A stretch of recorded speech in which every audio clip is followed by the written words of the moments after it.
नमस्कार दोस्तों, आप देख रहे हैं ट्रेड विद चौरसिया। आज हम डिस्कस करने वाले हैं इंडिया विक्स के बारे में। देखिए, इंडिया विक्स को बोलते हैं वोलेटिलिटी इंडेक्स, ठीक है? मेरा प्रोनाउंसिएशन थोड़ा-सा ऊपर-नीचे हो सकता है, तो क्षमा कीजिएगा।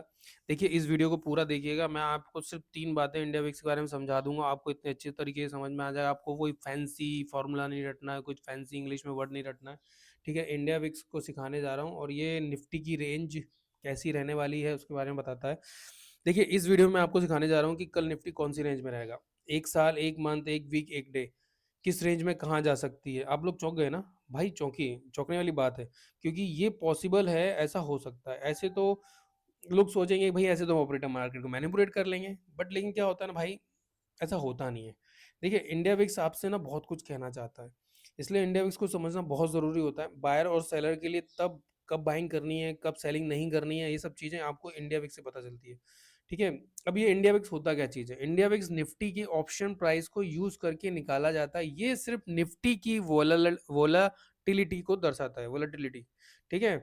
ठीक है, ये सिर्फ निफ्टी के ऑप्शन प्राइस से निकाला जाता है, निफ्टी की ही वॉलेटिलिटी को बताता है। ये ना स्टॉक को बताता है, ना दूसरे अदर इंडेक्स को बताता है। तो अगर आप ये बोलते हो ना इंडिया विक्स देख के मैं वॉल्यूम को ट्रेड कर लेता हूँ, सेंसेक्स को ट्रेड कर लेता हूँ, तो भैया अब मैं क्या ही बोलूँ। वैसे देखो, सेंसेक्स और निफ्टी एक ही चाल चलते हैं, करेक्ट है ना? वैसे तो देखिए उनमें 19-20 का ही फ़र्क है, ज़्यादा कुछ फ़र्क है नहीं। लेकिन अगर आप निफ्टी में ट्रेड करते हैं तो आपको इंडिया विक्स के बारे में पता होना चाहिए। ठीक है? अगर आपको बहुत अच्छा ट्रेडर बनना चाहिए तो आपके इसके कैलकुलेशन को बहुत हैंडी समझ में आना चाहिए, ठीक है? एनएसई ही इंडिया विक्स के बारे में बताता है, एंड इस एनएसई ही सारा कैलकुलेशन करता है, ठीक है? अगर मान लीजिए इंडिया, देखिए मैं आपको चार्ट पे बताता हूँ इंडिया विक्स कहाँ लगता है। आपको ट्रेडिंग व्यू के चार्ट पे आना है, यहाँ पर तो टाइप करना है इंडिया विक्स, देखिए INDIA VIX, तो इस तरीके से आ जाएगा। आप जो भी टाइम फ्रेम में लगाते हैं लगा लीजिए, आपको कुछ नहीं करना है। एक कोई इंडिकेटर आपको ऐसा लगा लेना है, मान लीजिए आपको लगाना है डॉनचन चैनल लगा लीजिए, ठीक है? तो आपको ये आइडिया हो जाएगा कि इंडिया विक्स ओवरबॉट और ओवरसोल्ड एरिया में कब पहुँच गया, ठीक है? तो बस वॉल्यूम इसमें शो होता नहीं है, इसको हम हटा देते हैं। अब आपको मान लीजिए मैं 26 तारीख का लेता हूँ, चलो 26 तारीख को मार्केट ट्रेंडिंग था, करेक्ट है? यहाँ पर देखिए बहुत टाइम तक तो ये प्रीमियम को डिके करता रहा। अगर इंडिया विक्स कंसोलिडेशन में है, एक वॉल्यूम के अंदर पहली कैंडल में फँसा हुआ है, तो ये मार्केट में आप स्ट्रैंगल स्ट्रैडल बना सकते हैं। सेलिंग स्ट्रैटेजी में आपको अच्छा पैसा बन सकता है। इसमें आप स्ट्रैंगल में भी पैसा बनाओगे, स्ट्रैडल में भी पैसा बनाओगे। जब जब भी ये फर्स्ट कैंडल की रेंज को ब्रेकआउट कर दे, समझ जाओ मूवमेंट आने वाला है, तो आपको यहाँ बाइंग करना चाहिए, ठीक है? मैं आपको मोटा-माटी बता रहा हूँ इंडिया विक्स के बारे में, बहुत फैंसी बारे में नहीं समझाऊँगा। लोग बहुत कैलकुलेशन बता देंगे, बहुत फार्मूला बता देंगे, जो चीज़ समझनी है वो नहीं बताएँगे बस। भाई सिंपल सी शुद्ध हिंदी में समझाओ, पहली कैंडल या आपको कोई बुलिश कैंडल मिली हो जिसमें मार्केट ने बहुत एक्स्ट्रा ऑर्डिनरी मूव कर दिया हो, तो आप उसकी range body to body mark कर सकते हो, ओवरसोल्ड टू 20 का एरिया उसकी बॉडी का नीचे का मार्क कर सकते हो। ये रेंज आपकी किसकी हो गई है आपकी, ये रेंज होगी आपकी, स्ट्रैंगल बना सकते हो, सेलिंग स्ट्रैटेजी यहाँ पर एग्जीक्यूट कर सकते हो। आपको यहाँ से यहाँ तक में इतना अच्छा डीके खाने को मिल जाएगा सेलिंग स्ट्रैटेजी में, कोई भी सेलिंग स्ट्रैटेजी में, कि आप 1 या 2% बना के आराम से निकल जाओगे। ठीक है? जब भी इस बॉक की रेंज को ब्रेकआउट करे, तो इस ब बॉडी टू बॉडी रख लीजिए, थोड़ा रेंज को थोड़ा छोटा कर लीजिए, क्योंकि देखिए ओवर बॉट एरिया यहाँ था, उसके बाद ओवर बॉट एरिया यहाँ आ गया। तो जब भी ये ओवर बॉट एरिया शिफ्ट करता जाए, आप अपनी रेंज को छोटा करते जाइए। जैसे ही इसने ओवर बॉट एरिया को कोई स्ट्रॉन्ग बुलिश कैंडल से ब्रेकआउट किया, आप वहाँ पर बाइंग स्ट्रैटेजी लगा सकते हैं, डायरेक्शनल सेलिंग लगा सकते हैं। जैसे मुझे यहाँ पुट शॉर्ट कर देना चाहिए था एट द मनी, तो मुझे बहुत अच्छा पैसा मिलता। मैं यहाँ पर कॉल बाय कर लेता तो मुझे अच्छा पैसा मिलता, ठीक है? तो इंडिया विक्स का बस यही काम होता है। और फिर वापस से ये ओवरबॉट एरिया में अगर आपको कोई कैंडल दिखती है, जैसे आपको डॉनचन चैनल पता ही होगा, एक ग्रीन कैंडल ऊपर से हमें रेड कैंडल देखनी है, जिसने इसको इंगल्फ कर लिया, इसने इसको इंगल्फ नहीं किया, बट इस कैंडल ने इसको इंगल्फ कर लिया, करेक्ट है ना? तो आप यहाँ पर इसकी हाफ कैंडल पे फिबोनाची लगा के अपनी ट्रेड को एग्जीक्यूट कर सकते थे। आप यहाँ पर कोई स्ट्रैंगल बाय सेल कर सकते थे, स्ट्रैडल बना सकते थे, कोई सेलिंग स्ट्रैटेजी, क्योंकि इंडिया विक्स डाउन जा रहा है। अब इंडिया विक्स अगर डाउन जा रहा है तो क्या होता है, प्रीमियम मेल्ट होते हैं। मैं आपको साफ समझा दूं, India VIX is falling, selling quantity double कर लो। India VIX is rising, buying quantity double कर दो, ठीक है? मैं वापस से रिपीट कर रहा हूँ, India VIX is falling, selling quantity double कर लो। India VIX is rising, buy quantity double कर लो। अब आपको समझ में आ गया कि बायर लॉस में क्यों जाते हैं। पता चला विक्स गिर रहा है, मार्केट ऊपर जा रहा है, लेकिन विक्स तो गिर रहा है। ये भी होता है, इसमें विरोधाभास भी होता है कि मार्केट अपसाइड में ट्रेंडिंग है और ये इंडिया विक्स डाउन पे डाउन जा रहा है। ये इलेक्शन के टाइम, न्यूज़ के टाइम, बहुत सारा टाइम ऐसा होता है, तो आपका प्रीमियम नहीं बढ़ते यार। बोलते हैं मार्केट तो ऊपर चला, मेरा प्रीमियम नहीं बढ़ा, मार्केट बेकार है। मार्केट बेकार नहीं होता, आपको इंडिया विक्स नहीं पता है। ठीक है, इंडिया विक्स का बहुत अहम रोल होता है मार्केट के अंदर, और ये सिर्फ निफ्टी का बताता है, ये कॉल पुट ऑप्शन से लोगों जो डिराइव होता है। और कुछ जो लोग बाइंग करते हैं उनको इंडिया विक्स के बारे में नॉलेज ही नहीं है। कई बार क्या होगा ना, आपने बाइंग की, इंडिया विक्स डाउन जा रहा है और आप बाय करके बैठे हो कॉल, तो भाई नहीं बढ़ेगा ना प्राइस। ठीक है, इसका सिंपल सा मुद्दा क्या होता है वो मैं आपको बताता हूँ, इसके कुछ नोट्स हैं जो आप पढ़ लीजिएगा। ठीक है, गिरता विक्स प्रीमियम को मेल्ट करवा देता है, इसका बेसिक मुद्दा ये है। जो डाउनफॉल है ये जो है ना, देखिए अगर मार्केट कंसोलिडेशन है तो यहाँ भी प्रीमियम मेल्ट हो रहा है, ये अगर नीचे आ रहा है तो भी प्रीमियम मेल्ट हो रहा है। प्रीमियम मेल्ट होता है, आपको भी पता है, प्रीमियम जीरो होने के लिए बने होते हैं, तो ये प्रीमियम मेल्ट हो रहा है। ठीक है, यहाँ पर प्रीमियम मेल्ट हो रहा है, ये पूरा प्रीमियम मेल्ट हो रहा है। ठीक है, तो इस तरीके से प्रीमियम जब मेल्ट होते हैं ना, आप यहाँ पर अगर बाइंग करके बैठे होगे तो आप सुसाइड करने बैठे हो। ठीक है, अगर आप यहाँ पर पुट, देखिए इंडिया विक्स डाउन जा रहा है, करेक्ट है, आपको इसमें पुट में भी उतने प्रीमियम नहीं मिलेंगे जितने का डेल्टा होगा। अगर 50 का डेल्टा होगा तो 35 ही पॉइंट मिलेंगे, 50 पॉइंट नहीं मिलेंगे, 0.5 नहीं मिलेंगे 100 पॉइंट में। ठीक है ना, तो इंडिया विक्स क्या होता है, प्रीमियम को पंप कर देता है बढ़ता हुआ विक्स, और घटता हुआ विक्स प्रीमियम को मेल्ट कर देता है। बस आपको इतना ही ध्यान रखना है, और बाकी आपको कुछ भी थ्योरी रटने की जरूरत नहीं है।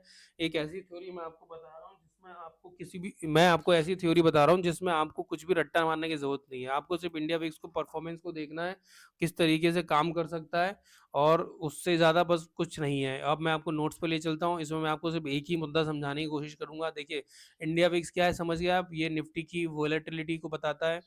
ठीक है, और इसको देखकर हम बाइंग और सेलिंग कब करें वो हमें पता चलता है। इसका फार्मूला क्या है, फार्मूला अगर क्या ही करोगे जान के, यार मैं वही चीज़ बोलता हूँ, फार्मूला जान के क्या करोगे। ठीक है, और किस मॉडल पे बना है, ब्लैक स्कूल मॉडल से इसका प्राइस एनएससी ही बताता है। मार्केट में स्ट्राइक प्राइस पे क्या फर्क पड़ता है, एट द मनी प्राइस पे क्या फर्क पड़ता है, आउट द मनी पे क्या करता है। ठीक है, वॉलेटिलिटी सबसे ज़्यादा कारक होती है इसमें। ठीक है, तो ये है इसका formula, India VIX is equal to 100 into root of फलाना ढिमकान, क्या करोगे जान के। ठीक है, अब देखिए मेन मुद्दा क्या है मैं आता था, इंडिया विक्स और निफ्टी में क्या संबंध है। ठीक है, इंडिया विक्स और निफ्टी दोनों ही भारतीय शेयर मार्केट के बहुत मुख्य संकेतक हैं, मतलब संकेतक मतलब समझ गए। इंडिया विक्स मार्केट की वॉलेटिलिटी को दर्शाता है, और निफ्टी शेयर मार्केट के मुख्य 50 स्टॉक को दर्शाता है। दोनों एक तरीके से आपस से जुड़े हैं, और कैसे निर्भर हैं वो मैं संबंधों से बताता हूँ। इंडिया विक्स और निफ्टी दोनों की डायरेक्शन विपरीत होती है। अगर इंडिया विक्स अप जा रहा है तो निफ्टी नीचे जाएगा, अगर इंडिया विक्स डाउन जा रहा है तो मार्केट ऊपर जाएगा। ठीक है, जब विक्स बढ़ता है तो निफ्टी में गिरावट आती है, समझने की कोशिश करना। ठीक है, जब विक्स बढ़ेगा तो निफ्टी में गिरावट आती है, और जब विक्स घटता है तो निफ्टी में तेजी आती है। ठीक है, इंडिया विक्स के प्राइस का बढ़ना मार्केट में आने वाली चल रही वॉलेटिलिटी और रिस्क का संकेत देता है, जिससे trader investor Nifty derivative stock में इन्वेस्टमेंट करने से बच सकते हैं। अगर इंडिया विक्स बढ़ रहा है तो भाई आप उसमें इन्वेस्टमेंट करने से दूर रहो। और इंडिया विक्स का घटना और बढ़ना मार्केट में लिक्विडिटी के बढ़ने और घटने की भी संकेत देता है। ज़्यादा वॉलेटिलिटी के कारण ट्रेडिंग और इन्वेस्टमेंट के वॉल्यूम में इजाफा होता है, इससे लिक्विडिटी की बढ़ोतरी होती है। ठीक है, इंडिया विक्स को ध्यान में रखते हुए ट्रेडर और इन्वेस्टर निफ्टी डेरिवेटिव स्टॉक में अपनी स्ट्रेटेजी को बनाते हैं।